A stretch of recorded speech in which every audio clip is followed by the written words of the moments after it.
नमस्कार बच्चों, स्वागत है बाल सभा में। कल हम लोगों की बाल सभा व्याधित हो गई थी, उसके लिए आज फिर क्षमा मांगता हूं। लेकिन आज इतनी रोचक कहानी लेकर हम लोग आए हैं आपके लिए कि कल वाली जो हम लोगों की भूल रही और कल हम शामिल नहीं हो पाए, एक बाल सभा नहीं हो पाई, तो आप निश्चित रूप से उसके लिए हमको क्षमा करेंगे, क्योंकि आज हम कहानी सुनने वाले हैं एक बहुत ही वीर क्रांतिकारी योद्धा की, जिनका नाम है वाघा जतिन। और वाघा जतिन जी की कहानी लेकर हम लोगों के बीच में आए हैं डॉक्टर शांतनु मुखर्जी, जो कि Indira Gandhi national open university Kolkata में सहायक निदेशक है। आज हम आपके मुखारबिंद से कहानी सुनेंगे वाघा जतिन जी की, तो उनकी वीरता की, उनके शौर्य की, और कोशिश करेंगे कि अपने जीवन में उनकी उनकी कहानी से हम कुछ सीख ले पाए। तो आदरणीय शांतनु जी, आपका बहुत स्वागत है, आपका बहुत अभिनंदन है। और ये बाल वाले हैं, आप बच्चों को वाघा जतिन जी की कहानी सुनाएंगे और बच्चे उसका आज आनंद लेंगे और अपने जीवन में सीख लेंगे। नमस्कार कानूनगो जी। आज हम जो कहानी आपके साथ बोलने जा रहे हैं वो बंगाल की क्रांतिकारी कहानियों में से एक बहुत चर्चित कहानी है। वाघा जतिन, जिनका असल का नाम ज्योतिन्द्रनाथ मुखर्जी था, वो बंगाल के एक विस्मित स्वतंत्रता सेनानी रहे आज के संदर्भ में, और वो एक दार्शनिक क्रांतिकारी भी रहे। वाघा जतिन जी का जन्म 1879 ईस्वी में 7 दिसंबर को बंगाल के नदिया जिले के एक छोटे से गांव कया में हुआ था। बचपन में ही उनके पिताजी गुजर गए थे। वो अपने ननिहाल में अपनी माँ और मामाओं के बीच बड़े हुए। उनकी माँ उस समय की एक कवि थी और उनका नाम था शरद शशि देवी। उनकी माँ उनकी बचपन से ही रामायण और महाभारत की वीर गाथाएं उनके सामने रखती थी, जिसके चलते वो बचपन से ही वीर गाथाओं से परिचित थे और अपने को ढांचे में सान लिए थे। ननिहाल में रहते हुए उनके मामाओं के सरचर्च में उनका पूर्ण विकास हुआ, उनका व्यक्तित्व में निखार आया। उनके मामा शिक्षित थे और बड़े ओहदे पे थे। ननिहाल में रहते हुए उन्होंने तैरना, घुड़सवारी, बंदूक चलाना आदि उनके मामाओं से सीखा।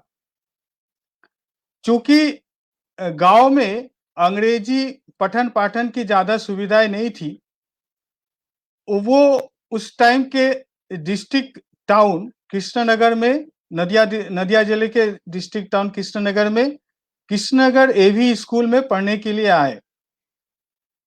इस दौरान पढ़ाई लिखाई के साथ उन्होंने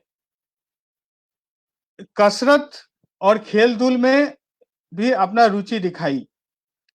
वो जब स्कूल में पढ़ते थे तभी उनमें कसरत में इतनी रुचि आई कि उन्होंने पता लगाया कि कृष्णनगर कॉलेज में एक बहुत अच्छा जिम्नेशियम है, जिसमें आधुनिक यंत्र आदि लगा हुआ है, जिससे कसरत की आधुनिक टेक्निकें सीखी जा सकती है। तो उन्होंने सीधे वहाँ के जो अंग्रेज प्रिंसिपल थे कॉलेज के, उनके चेंबर में वो घुसे और अपनी उस टाइम पे जितनी वो अंग्रेजी टूटी फूटी जानते थे, उसमें उन्होंने प्रिंसिपल के साथ बात की कि उन्हें कॉलेज में जिम्नेशियम में कसरत करने की अनुमति दी जाए। हालांकि वो कॉलेज के स्टूडेंट नहीं थे, जो जिम्नेशियम सिर्फ कॉलेज के स्टूडेंट के लिए ही थी, लेकिन उनकी अंग्रेजी और इनकी कसरत के प्रति चाहत को देखकर प्रिंसिपल ने उनको उस जिम्नेशियम को में कसरत करने की अनुमति दी। इस जिम्नेशियम में कसरत करके उन्होंने अपने शरीर को इतना संगठित बनाया था, जो बाद में उनके क्रांतिकारी जीवन में विभिन्न कष्ट सहने के लिए कार्य में आया। वो जब स्कूल में थे, उन्होंने 2 अद्भुत साहसी और निडर होने का परिचय दिया था। कृष्णनगर में एक बार किसी तरह से एक घोड़ा जो पागल हो चुका था, रास्ते में निकल आया था और वो सारे लोगों को रौंदते हुए दौड़ रहा था। अचानक से सब में भगदड़ मच गई, किसी में इसमें साहस नहीं थी कि उस पागल घोड़े को बस में करे। बाघा जतिन उसको देखते ही उस पे लपट पड़े और उसको केस को पकड़ के उसको काबू में कर लिया। इससे उस बाल उम्र में भी उसमें निडरता और साहस से मिलता है। इसके बाद जो कहानी ये कहानी है और सत्य घटना भी है और काफी रोचक भी है, जिससे उनका नाम बाघा जतिन पड़ा, उनका नाम जतीन्द्र नाथ से बाघा जतिन पड़ा। उसका भी एक रोचक कहानी है जो बच्चों मैं आपके साथ आज बोलना चाहता हूं।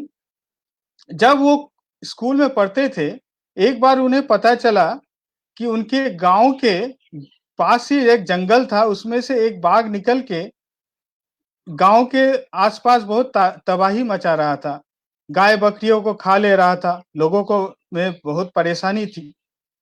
ये पता चलते ही वो अपने स्कूल से अपने गांव की तरह रवाना हो गए।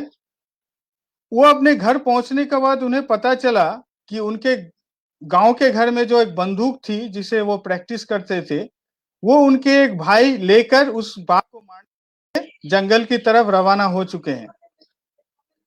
तभी उन्होंने घर से एक चाकू लेकर वो बाघ के मारने के लिए जंगल की तरफ रवाना हो गए।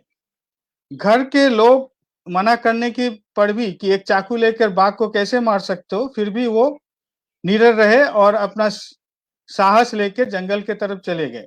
जंगल में पहुंचते एक खुले से मैदान में वो अपने भाई से मिले जो बंदूक लेके वहां पे तैनात था। कुछ देर तक वहां पे वो अगल-बगल घूमते रहे लेकिन बाघ का पता नहीं चला।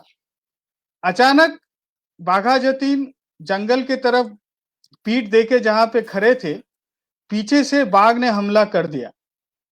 इतने में उनके भाई ने बंदूक से गोली चलाई, लेकिन गोली बाघ को नहीं लगकर उसको छू कर निकल गई। इससे बाघ और ज्यादा गुस्से में आकर बाघा जतीन पे झटक पड़ा। झटकने के बाद बाघा जतीन ने थोड़ा सा भी नहीं घबराया और उन्होंने बाएं हाथ से बाघ के गला को दबाकर दाएं हाथ के छुरे से वो बाघ के आंख में घोंपने लगे। इस तरह करीब 10 मिनट तक बाघ के साथ उनका मल्ल युद्ध चलता रहा और उनके भाई जो बंदूक के साथ थे अभी गोली भी नहीं चला सकते थे क्योंकि उनके जतीन को लग सकता था। बाघ ने उनको काट खा के अधमरा कर दिया, लेकिन जतीन ने तभी तक उनका बाघ का गर्दन नहीं छोड़ा और छुरा घोंपता रहा जब तक ना बाघ ढेर हो जाए। अकेले एक हाथ से बाघ को मारने के लिए उनको ये नाम पड़ा कि जो बाघ का संहार कर सकता हो, बाघा जतीन नाम पड़ा। फिर उन्होंने कृष्णनगर से अपना स्कूली शिक्षा समाप्त किया और कलकत्ता उच्च शिक्षा के लिए सेंट्रल कॉलेज में दाखिला लिया। सेंट्रल कॉलेज से उन्होंने एफए पास की। एफए पास करने के बाद उन्होंने नौकरी की तलाश के लिए शॉर्ट हैंड एंड टाइपिंग का सीखना शुरू किया। शॉर्ट हैंड टाइप सीखने के कुछ ही दिनों के बाद उनको एक सरकारी नौकरी बंगाल सेक्रेटेरिएट के राजस्व विभाग में मिला। हालांकि वो ये नौकरी करते थे लेकिन इसमें उनका मन नहीं लगता था। वो बचपन से ही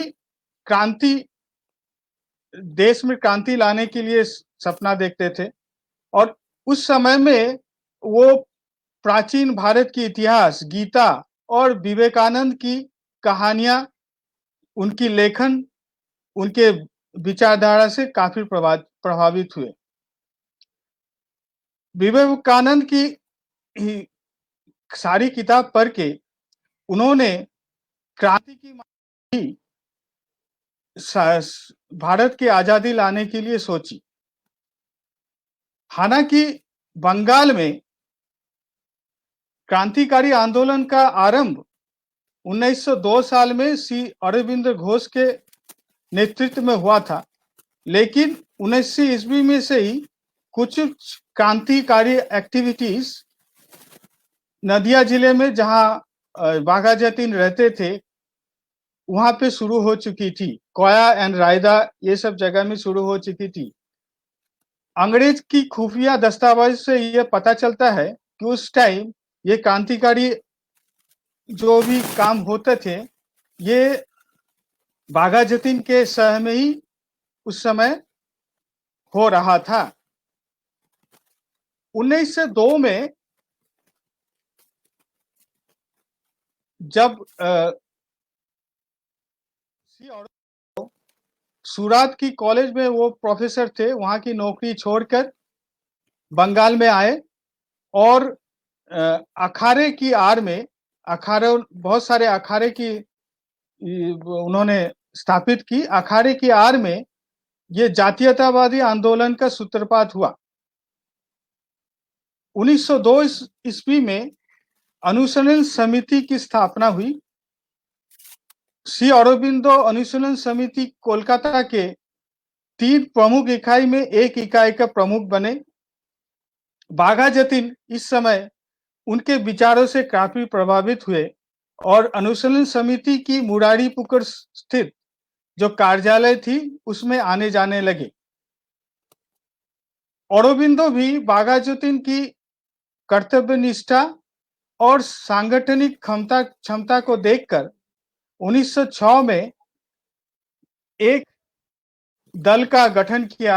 उसका नाम जुगांतर दल रखा।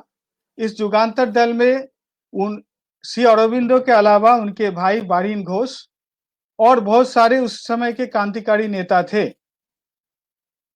शुरू से ही बारिन घोष और बाघा जतीन इस जुगांतर दल के प्रमुख बने। 1908 में एक अलग क्रांतिकारी घटना घटी। मुजफ्फरपुर में खुदीराम बोस और प्रफुल्ल चाकी, ये 2 क्रांतिकारी किंग्सफोर्ड को मारने के लिए बम गिराया, लेकिन यह बम किंग्सफोर्ड की गाड़ी में नहीं पड़ के दूसरे 2 ब्रिटिश महिला की गाड़ी में पड़ा, वो मारी गई।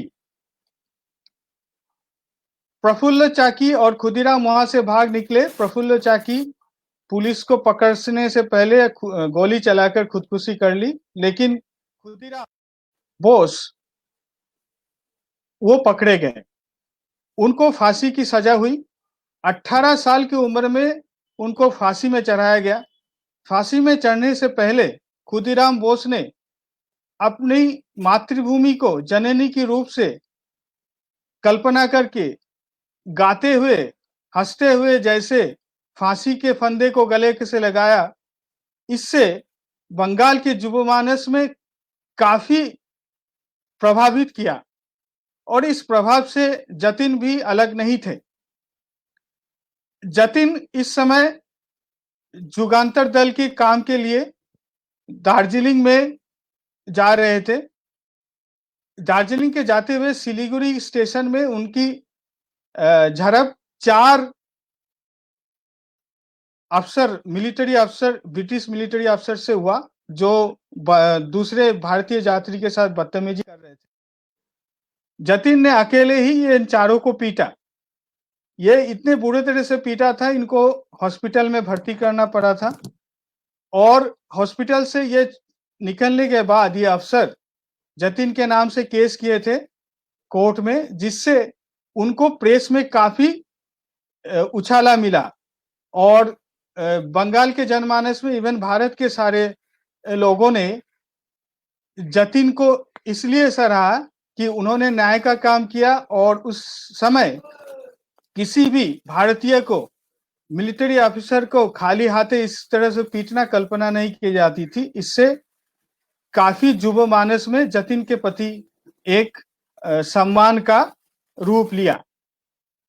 जतीन जुगांतर दल का इस समय काम करते थे और अनुशीलन समिति का काम भी करते थे, लेकिन मुजफ्फरपुर के बम कांड से अंग्रेज बहुत ज्यादा ही चौकन्ने हो गए थे।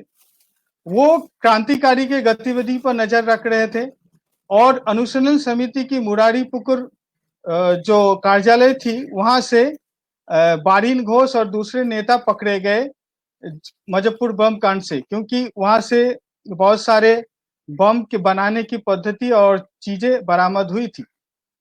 इससे अंग्रेज सरकार ने अलीपुर बम मामले का सूत्रपात किया। उसमें धीरे धीरे श्री अरबिंदो भी फंसाए गए। बाद में देशबंधु चित्तरंजन दास उस समय के जो हाईकोर्ट के नामी वकील थे, बैरिस्टर थे, उन्होंने अरविंद के सपक्ष में खड़ा हुआ और उनको रिहा किया।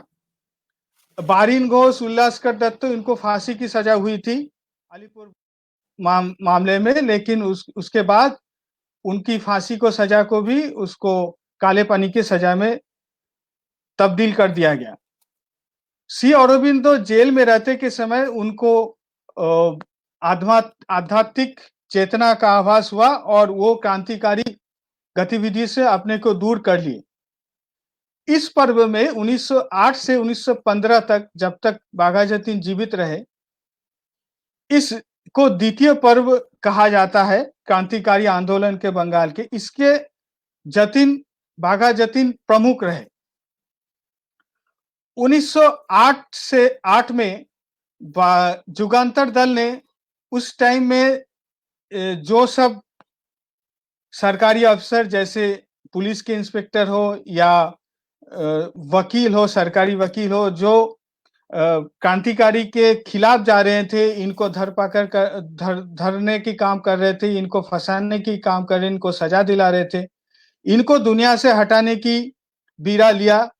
और इसी सिलसिले में 1910 ईस्वी में जतीन ने शमसुल आलम करके एक इंस्पेक्टर, जिसको एक 18 वर्षीय क्रांतिकारी से मरवा दिया, गोली से उसकी हत्या कर दी। इसके चलते उनको हिरासत में लिया गया। ये करीब करीब 1 साल तक ये मामला चली, लेकिन इसमें जतीन का जो पक्ष था वो सामने आया और उनका जो उनको सजा नहीं हुई और उनको सजा से रिहाई कर दिया गया। वो सब जेल से बाहर आए तब उसकी सरकारी नौकरी चली गई थी और उनके पास जो घर भी थे उसको भी जब्त कर लिया गया था। तो उन्होंने अपना जीविका निर्वाह के लिए वो कंडक्टरी शुरू कर दिया। उस टाइम जसोर से झिनाइदह तक एक रेलवे लाइन को बिछाया जा रहा था। जतीन ने इस जगह पे कंडक्टरी शुरू की। हालांकि उस काम में उसमें कोई लगाव नहीं था, लेकिन उन्होंने ये काम करना शुरू किया क्योंकि इस काम में उन्हें जगह जगह पे घूमना पड़ता था। वो घोड़े के पीठ में पैदल चलकर विभिन्न जगह में, जैसे मुर्शिदाबाद, नदिया और जसोर जिला झिनाइदह में घूमने लगे। इस काम में वो विभिन्न क्रांतिकारी दलों और गुटों के साथ संपर्क में आए और उन्होंने अपना समन्वय बढ़ाया। इसी बीच जतीन अपने परिवार के साथ तीर्थ यात्रा में निकले।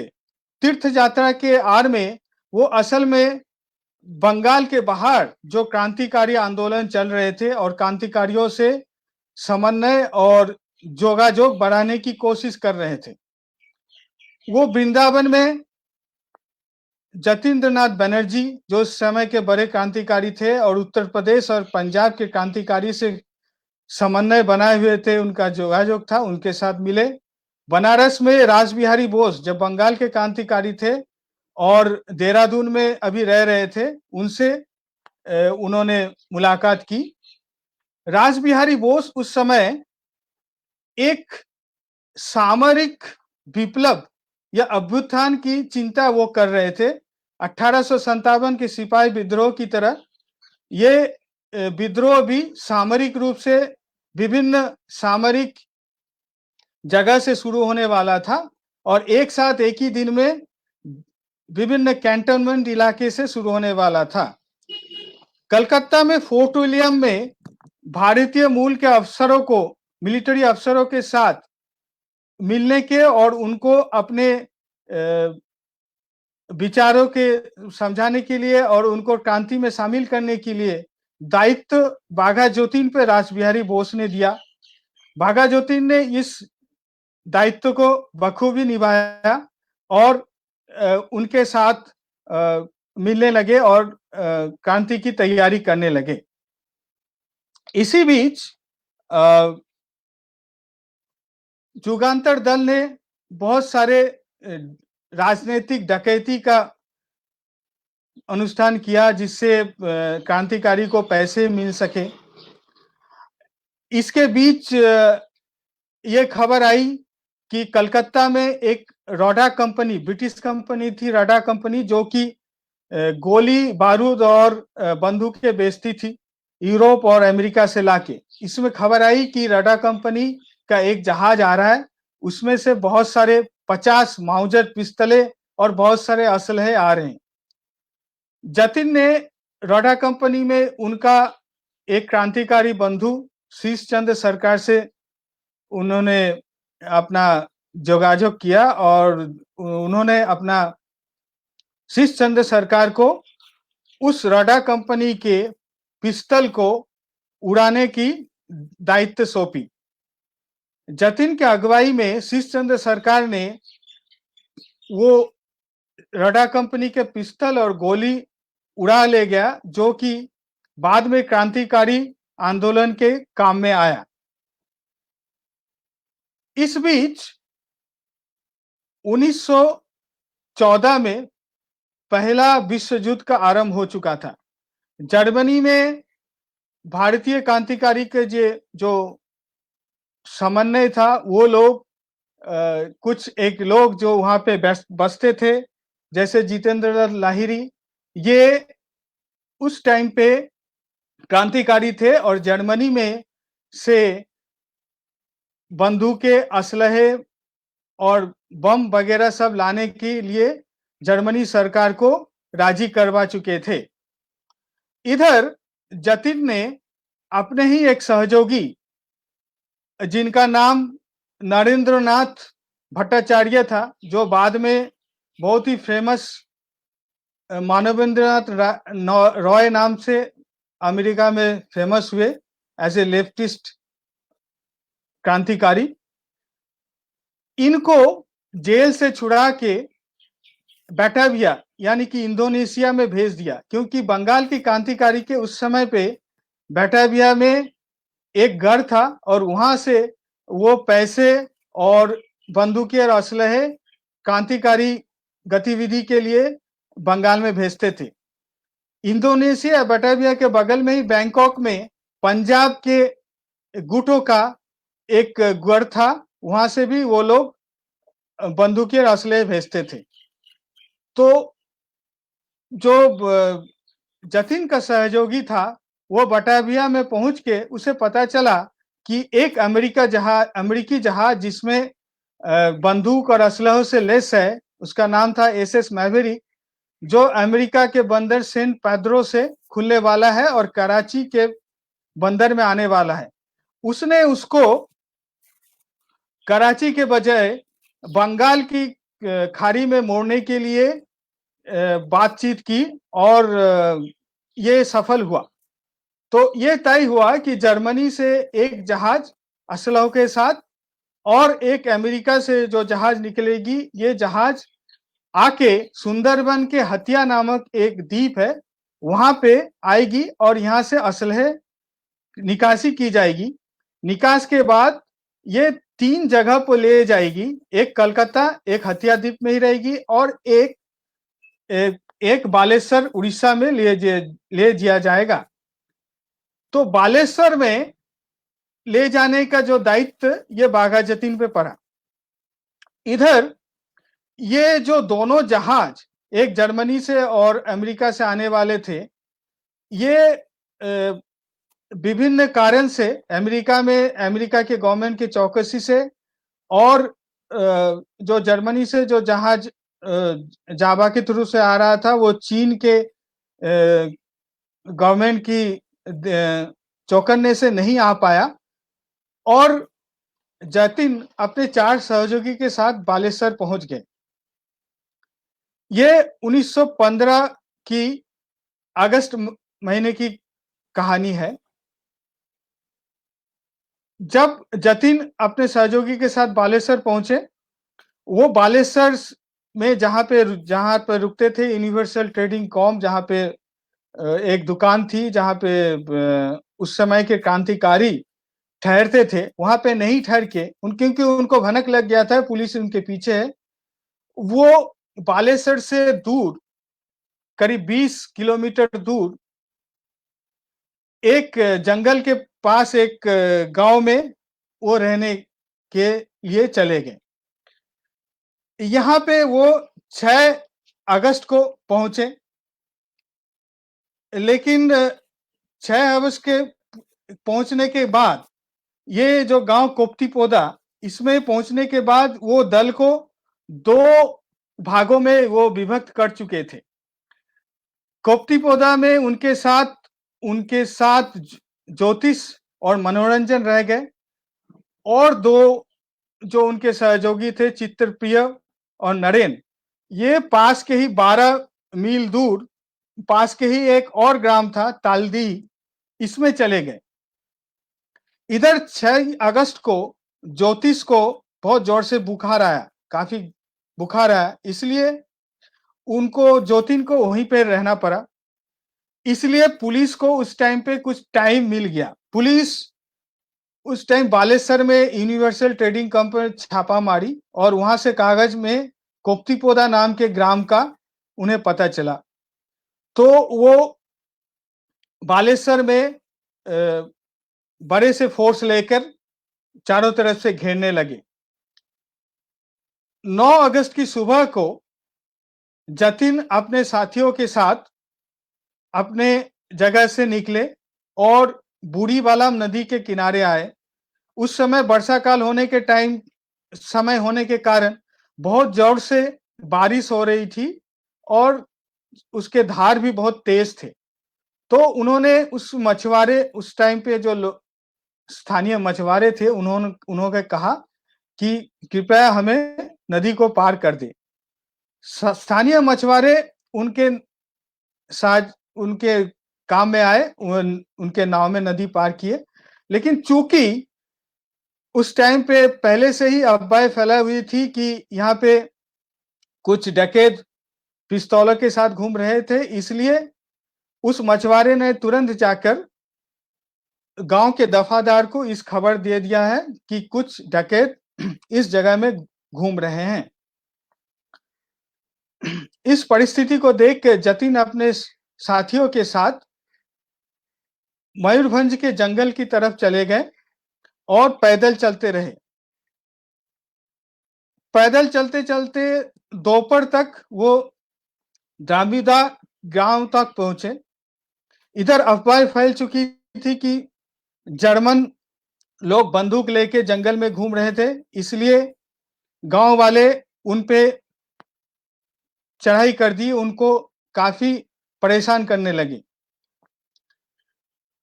जतिन और उनके साथी उनसे काफी अनुनय विनय किया, लेकिन उन्होंने सुना नहीं, उनके साथ मारपीट लगा दी। तब मनोरंजन ने बाध्य होकर पिस्टल से एक गोली चलाई, जिससे एक ग्रामवासी की मौत हो गई। इससे ग्रामवासी तो भाग गए और जतिन और उनके साथी उस समय एक छोटी सी नदी को तैर के पार किया और अपने पोटली में सारे बंदूक और असलहे सर पे लग के जंगल में घुस गए। ये तब तक चारों तरफ पता चल चुका था कि यहाँ क्रांतिकारी छुपे हुए हैं। पुलिस के एसपी ट्रेगार्ड बर्ड और बहुत सारे पुलिस अफसर दो तरफ से, एक बालेश्वर की तरफ से, एक मिदनापुर की तरफ से इस जंगल को घेर लिया। जतिन इस जंगल में घुस के देखा कि इस एक जगह खाई की तरह बना हुआ है, जो जल पानी घुसने से खाई की तैयारी होता है। खाई को वो ट्रेंच बना के वहां से गोलीबारी करना शुरू किया। वो 5 लोग थे और 100 से ज्यादा पुलिस वाले और सैन्य उन पे राइफलों से गोली बरसा रहे थे। फिर भी नहीं घबराकर पांचों डटे रहे और गोलीबारी करते रहे। इतने में इसके गोली भी खत्म होने लगी थी और अचानक एक गोली आके चित्रप्रिय रायचौधरी को छाती में लगी और वो गिर गए और एक गोली आके जतिन की जांग में घुस गया। फिर भी इसको नजरअंदाज करते रहे और जतिन गोली चलाते रहे। गोली चलाते चलाते शाम हो चुकी थी। इतने में चित्रप्रिय की अवस्था भी खराब हुई। उनको बचाने के चक्कर में एक गोली आके जतिन की पेट में लगी। जतिन और उसके सहयोगी काफी दिनों से भूखे थे, सो नहीं पाए थे, तो उनको ये देख के लगा कि अब अंत नजदीक है, तो उन्होंने अपने साथियों को बचाने के लिए उन्होंने अपना हथियार डाल दिए। उनको साथियों को गिरफ्तार किया गया। चित्रप्रिय तो वहीं मर गए। जतिन को बालेश्वर का अस्पताल में भर्ती कराया गया, जो अगले दिन 10 अगस्त की सुबह को उनकी देहांत हो गया। जतिन के साथ बंगाल की क्रांतिकारी के अध्याय का एक अंत हुआ। जतिन केवल एक लीडर और एक साहसी क्रांतिकारी ही नहीं थे, बल्कि क्रांतिकारी प्रबंधन और गेरिला युद्ध में उनका कोई सानी नहीं था। इवन की ट्रेगार्ट, जो कि सुपरिंटेंडेंट ऑफ पुलिस बने बाद में, उन्होंने जतिन को काफी सहारा था इस ट्रेंच युद्ध के लिए। उन्होंने कहा, मैंने ऐसा कोई क्रांतिकारी नहीं देखा जिसने ऐसे अच्छे तरह से ट्रेंच से युद्ध किया और अपनी प्राणों की आहुति दी। जतिन की आत्मोत्सर्ग ये हमें ये सिखलाता है कि भारत की आजादी सिर्फ अनुनय विनय से नहीं आया। ये वर्षों की रक्तक्षयी संग्राम और बहुत सारे युवक की आत्म बलिदान से आया। जतिन इनके सर्वोपरि नेता थे और बंगाल की जो क्रांतिकारी आंदोलन था वो अरविंद के बाद ही खत्म हो जाता यदि जतिन जैसा नेतृत्व उस समय क्रांतिकारी को नहीं मिलता। तो बच्चों, आओ हम इन क्रांतिकारी बाघा जतिन के को 100 कोटि नमन करें, उनको आत्म बलिदान को कभी न भुलाए और ये हर समय याद रखे कि ये विस्मृत स्वतंत्रता सेनानी नहीं थे। ये सिर्फ हमारे किताबों में नहीं है, हमारे दिल में रहने के योग्य है। इनको हम आज के इस शुभ अवसर पर नमन करते हैं और इनको कोटि कोटि प्रणाम करते हैं। धन्यवाद। धन्यवाद डॉक्टर साहब। और निश्चित रूप से आपने जिस रोचक ढंग से कहानी के रूप में बाघा जतिन जी की शौर्य गाथा सुनाई है, ये बच्चों के मन पर एक अमिट छाप छोड़ेगी। बच्चों ने बहुत आनंद लेके सुनी और बच्चे अपने जीवन में कुछ ना कुछ इससे जरूर सीखेंगे, ऐसी हम सबकी अपेक्षा है। आपका बहुत बहुत धन्यवाद। और आज फिर विदाई की नमस्कार के पहले सभी माता पिता से, सभी अभिभावकों से एक विनम्र अनुरोध, अपने बच्चों से बातें अवश्य करें, उनको कहानियां सुनाएं। जो कहानी हम सुना रहे हैं वैसी कहानी सुनाएं। तारों की कहानी सुनाएं, नदियों की कहानी सुनाएं, परियों की कहानी सुनाएं, राजा की सुनाएं, रानी की सुनाएं, चोर की सुनाएं, सिपाही की सुनाएं, पर बच्चों को कहानी सुनाएं, बच्चों से बात करें। ये बहुत जरूरी है। ये लॉकडाउन का जो अवसर है, ये बच्चों की छुट्टियों का अवसर है। बच्चों को एंजॉय करने दीजिए, उनके साथ आप खुद भी एंजॉय करिए। यकीन मानिए, आपको अपना बचपन वापस आता हुआ दिखेगा। नमस्कार।